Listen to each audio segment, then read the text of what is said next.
Music cue sheets can be one of the most confusing deliverables that you're going to have to create for indie film distribution. In this video, I'm going to be breaking down music cue sheets to hopefully make it a little bit easier for you. So what is a music cue sheet exactly, and why is it important? According to the website BMI, cue sheets are the primary means by which performing rights organizations track the use of music in films and TV. Without cue sheets, it would be nearly impossible for such composers and publishers to be compensated for their work. Basically, it's an easy way to track all of the royalty information for music when it comes to film and television shows. Now, why is this important, and why would you even need to create one? A lot of distributors, aggregators, and film and TV platforms may require you to have one of these in order to be partnered with them. I personally used Filmhub to distribute my film onto the different platforms. They recommended creating a cue sheet, so I went ahead and did that. Now, that's not to say if you don't have one of these, you're not going to be able to get on platforms on Filmhub. Believe it or not, on the contrary, I have helped other filmmakers with their films, and they've been able to get on plenty of platforms like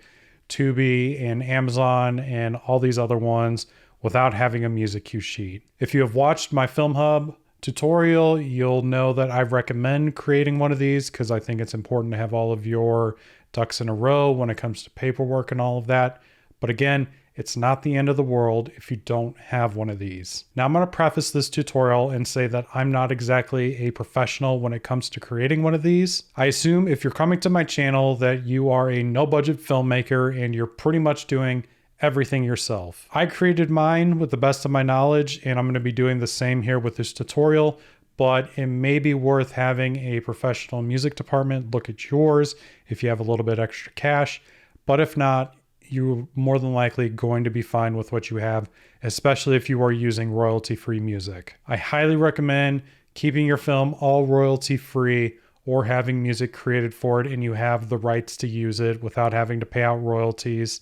But if not, here's a tutorial for it. For this tutorial, I'm going to be using the one sheet provided by the ASCAP, who is a resource that Indie Rights links for music cue sheets. Now, if you are trying to be above board, or if you're a little bit more of a professional production, I will say there are a little bit more submission requirements that may or not be applicable to you based on the ASCAP's website. I will link their site in the description, so please read what they have to say carefully. So the nice thing when it comes to these music cue sheets is that the ASCAP does come with a template on how to create these. And that's actually what I used for my film. That's actually what Indie Rights suggests for their deliverable requirements. So we're just going to be using that and hoping for the best.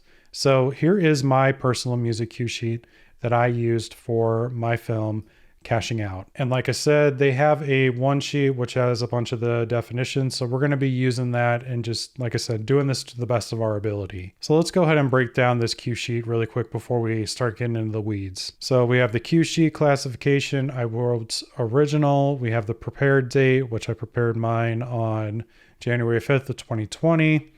The air date, category, version, network/source, program/show duration, total music duration, the title, all this information for television, if applicable to you, and then the production company, mailing address, cue sheet prepared by, and the email address, which I obviously blurred out. And then we have the main bulk of the cue sheet. So I had, it looks like 36 songs in Cashing Out.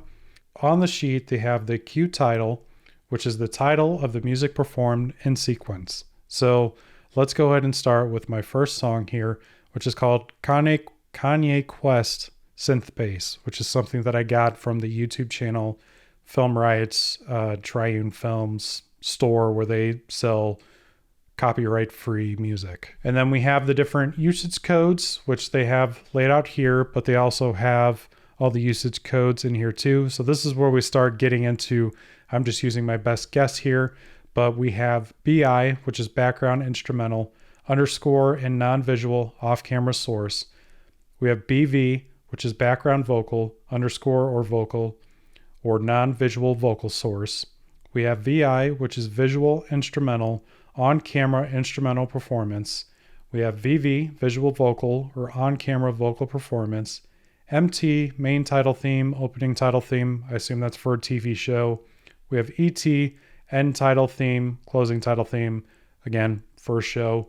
Logo, company logo. If you have like, you know, a production company or something and it uses music, I'm assuming that's what that's for. You're probably going to be just using the two top ones mostly, unless you have some on-camera performance. So this section should be pretty easy for you to fill out. Pretty much everything in my film was some sort of instrumental. I think there was a couple of songs that had lyrics in it, but mostly I'm going to be using BI, and that's what you're going to see here. So there's a couple of instances of, you know, of BV, but most of these are going to be BI. So next we have the time in and the time out. So this starts at 0 hours, 0 minutes and 5 seconds and ends at 0 minutes or 0 hours, 3 minutes and 46 seconds for a total duration of 3 minutes and 41 seconds.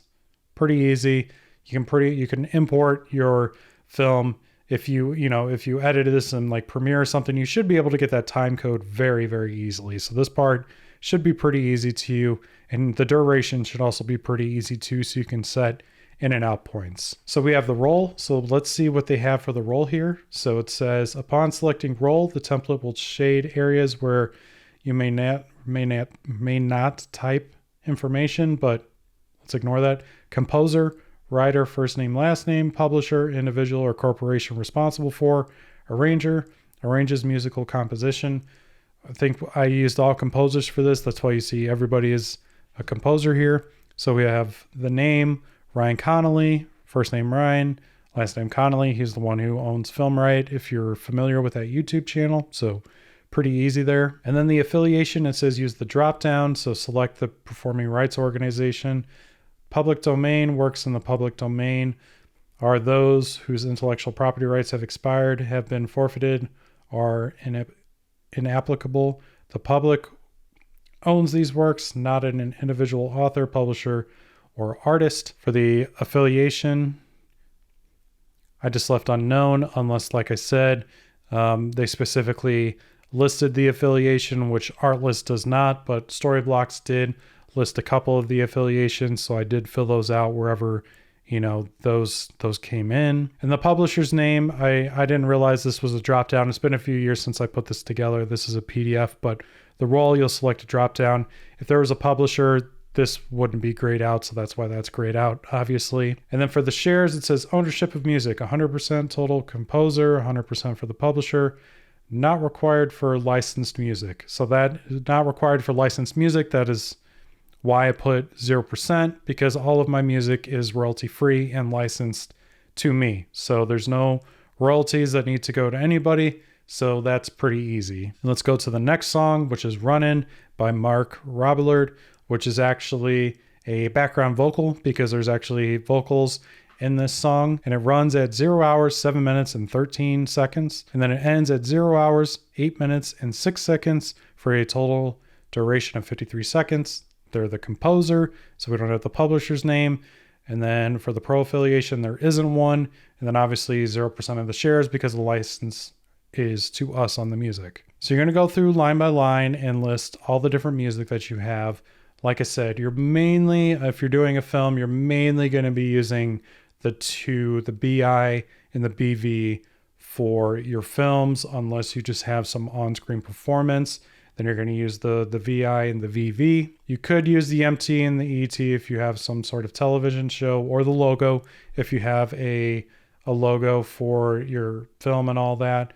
But like I said, mostly you're going to be using BI and BV. And then the rest of this information is pretty easy to fill out. I mean, you're just really entering the time, and that's optional. The duration, I think, is important because like a lot of these places, if you were, say, had to pay out some royalties for your film for the music and whatnot, the duration actually matters for that. I don't know exactly how it works, but I know like how much of the song you use is how much they will get paid based on that. But yeah, that's a simple breakdown of this. Like I said, it's not something you absolutely have to have, but it is something I definitely recommend that you have if you want to have all your ducks in a row. Again, there is some extra steps to submit this that I would go to the what is it? The ASCAP's website if you need to submit that. But other than that, if you just want to try to stay above board, create this is a pretty easy thing to put together. So hopefully that gives you some peace of mind. If you have any questions, definitely leave me a comment down below. If you are creating your indie film and you need some help with Filmhub or just need to know some extra tips, I definitely recommend watching this video down below here on some tips that I created for Filmhub. But other than that, thank you so much for watching, and I'll see you on the next one.